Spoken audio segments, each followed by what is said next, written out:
ఇది అరుణగిరినాథర టెంపుల్. మాకు ఇది కనుక్కోవడం చాలా కష్టమైంది. ఇంద్రలింగంకి కొంచెం పక్క సందులో ఉందన్నమాట. దీని ఆపోజిట్లోనే ఒక కొలను కూడా ఉంది.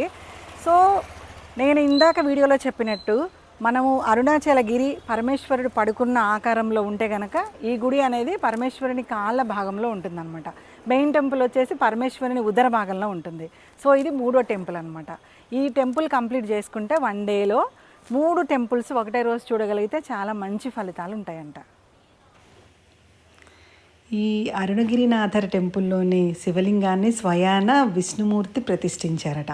ఆది అన్నామలై టెంపుల్లో బ్రహ్మదేవుల వారు ప్రతిష్ఠించారు కదా, అలానే ఈ గుడిలోని లింగాన్ని విష్ణుమూర్తి ప్రతిష్ఠించారనమాట. చక్కగా మీరు దర్శనం చేసుకోండి. మీకోసం ఫోటో తీశాను. అలాగే ఎదురుగా ఉన్న కొలంలో రమణ మహర్షుల వారు స్నానం ఆచరించారట. అందుకని మీరు కొలంలోకి వెళ్ళడానికి వీలు లేకపోయినా కానీ తప్పకుండా కొలన్ని దర్శించుకొని ఒక నమస్కారం చేసుకోండి. అరుణాచలం వెళ్ళినప్పుడు ఈ 3 గుళ్ళు ఒకటే రోజు చూడడానికి ట్రై చేయండి. మంచి ఫలితాలు ఉంటాయంట. మాకు అదృష్టవశాత్తు ఈ 3 ఒకే రోజు చూసే అదృష్టం కలిగినందుకు చాలా చాలా సంతోషంగా ఉంది.